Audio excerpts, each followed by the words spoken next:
രാമായ രാമഭദ്രായ രാമചന്ദ്രായ വേധസേ രഘുനാഥായ നാഥായ സീതായാഃ പതയേ നമഃ. എല്ലാവർക്കും എൻ്റെ വിനീതമായ പ്രണാമം. അങ്ങ് എന്നെ സർവഥാ അനുഗ്രഹിക്കണം എന്ന് നാരദ മഹർഷി രാമനോട് അപേക്ഷിച്ചപ്പോൾ രാമൻ നാരദന്റെ ആഗമനോദ്ദേശം എന്താണെന്ന് ചോദിച്ചു. അതിന് നാരദ മഹർഷി മറുപടി പറഞ്ഞു, അങ്ങ് ദേവന്മാരെയൊക്കെ രക്ഷിക്കാം, രാവണ നിഗ്രഹം ചെയ്ത് ദേവകളെയൊക്കെ കാത്തുകൊള്ളാം എന്ന് വാക്ക് തന്നു. പക്ഷേ ഇവിടെ എന്താ സംഭവിക്കുന്നത്? അങ്ങയെ രാജാവായി വാഴിക്കാൻ, അങ്ങയുടെ പട്ടാഭിഷേകത്തിനായി അങ്ങയുടെ അച്ഛനായ ദശരഥൻ ഒരുക്കങ്ങൾ നടത്തുന്നു. അപ്പോ അങ്ങ് എപ്പോഴാണ് രാവണനെ കൊല്ലുക?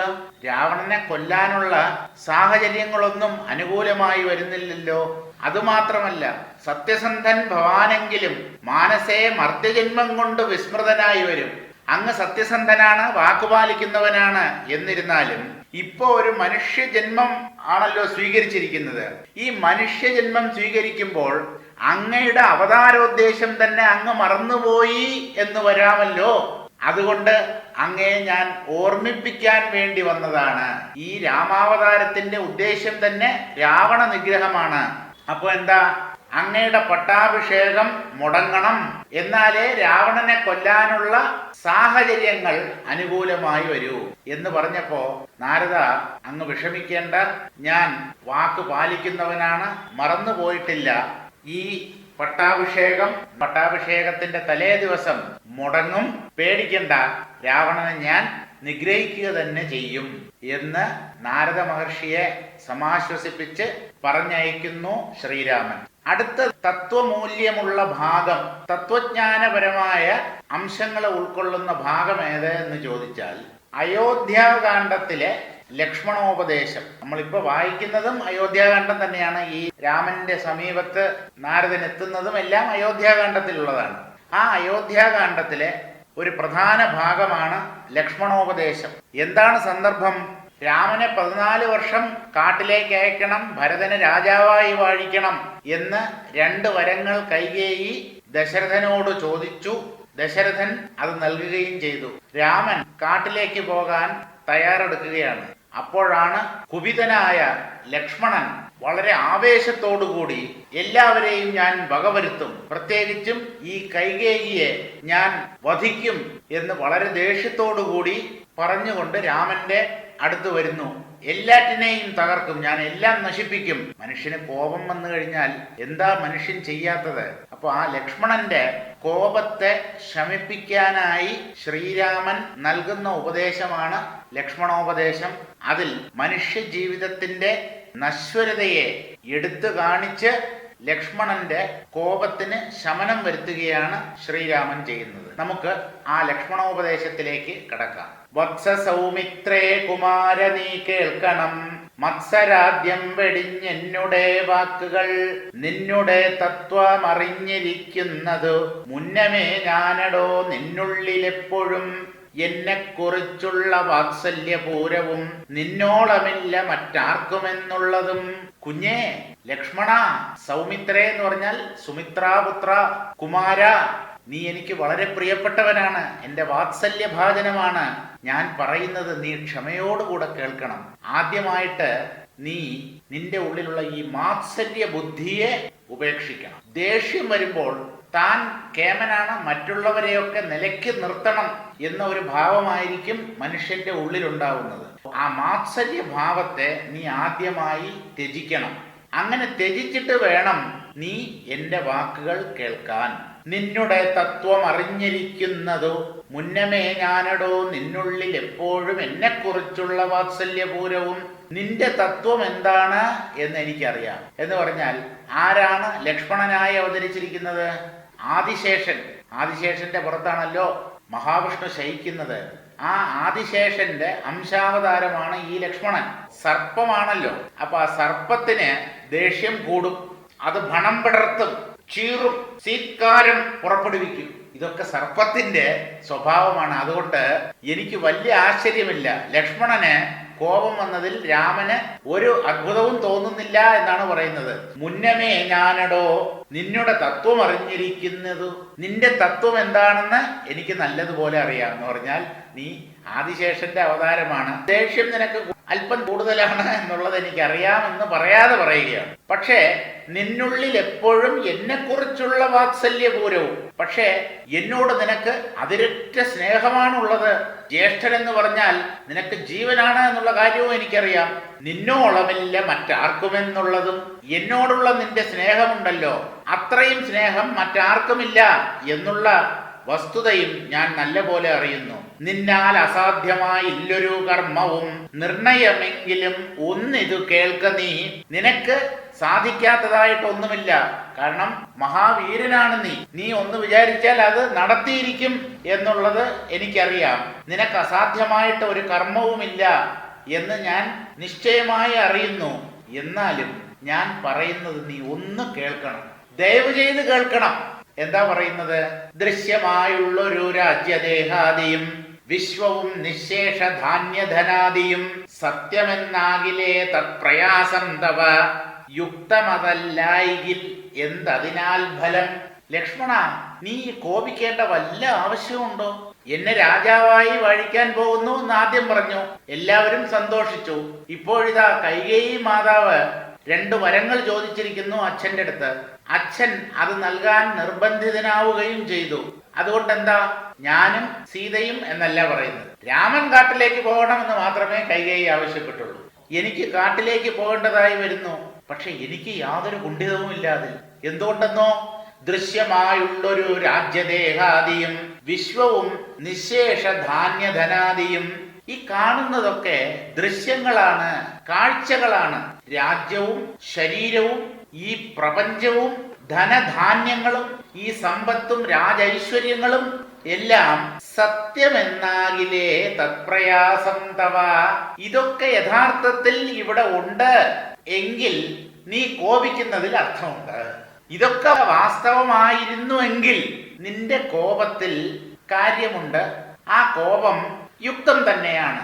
പക്ഷേ നീ ഒന്ന് മനസ്സിലാക്കണം, ഈ കാണുന്ന പ്രപഞ്ചവും ആ പ്രപഞ്ചത്തിലുള്ള സുഖഭോഗങ്ങളുമൊക്കെ അസത്യമാണ്, മിഥ്യയാണ്. ഈ കാണുന്നതെല്ലാം സത്യമെന്നാകിലേ, സത്യം ആണെങ്കിൽ മാത്രമേ തത് പ്രയാസം തവ യുക്തം.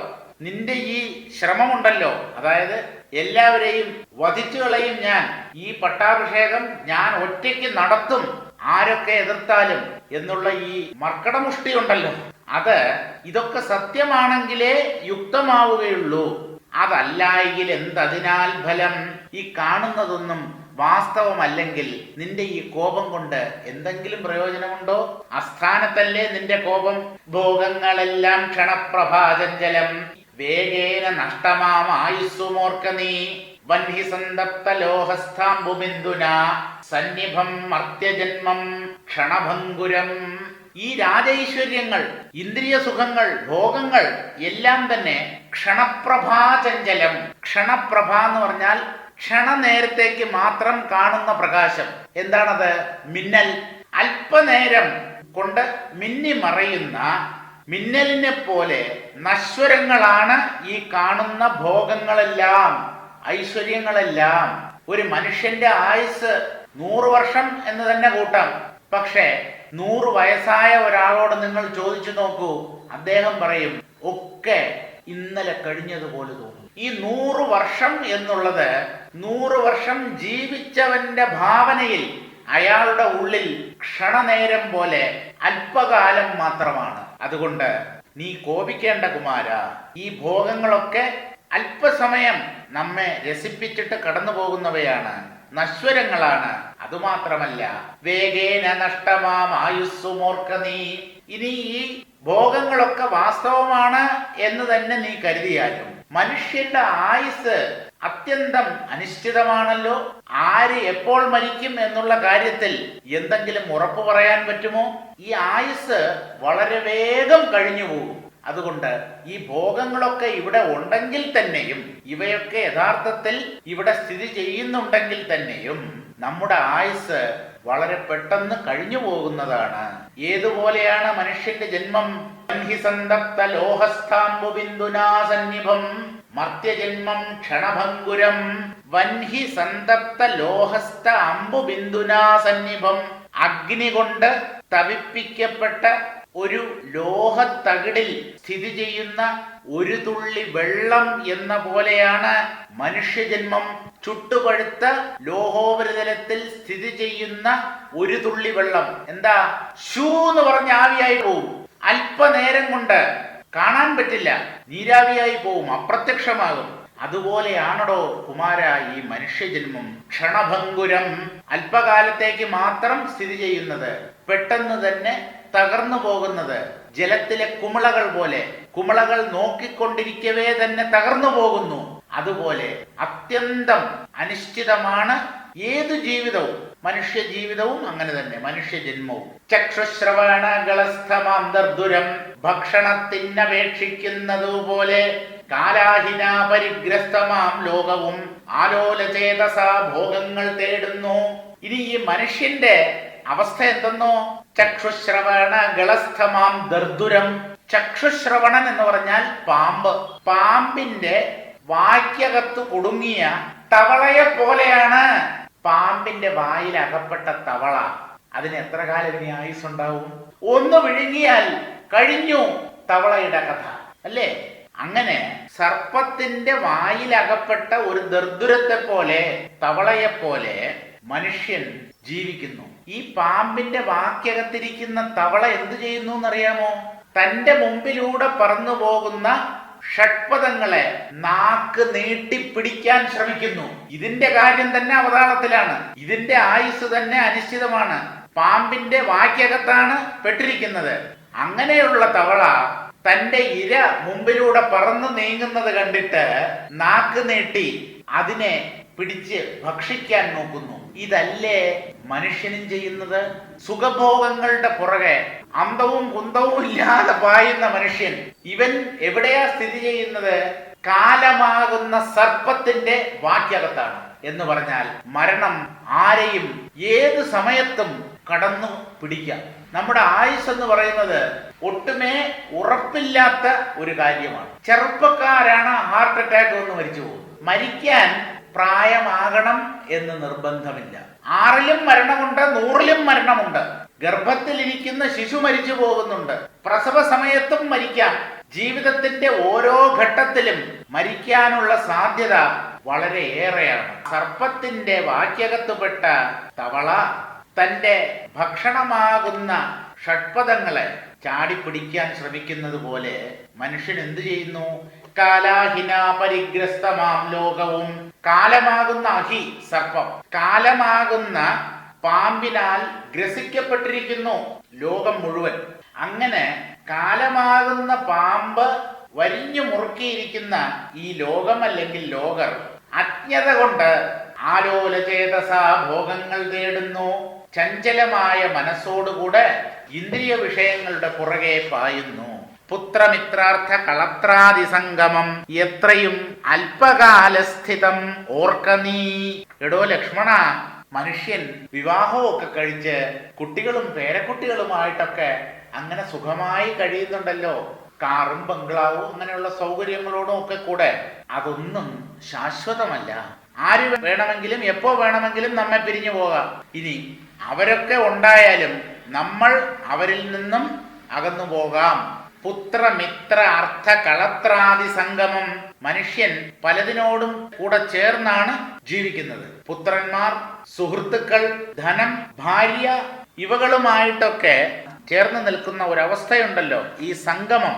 ഇവയുമായിട്ടൊക്കെ ചേർന്നിരിക്കുന്ന ആ സ്ഥിതി അല്പകാലസ്ഥിതം ഓർക്ക നീ.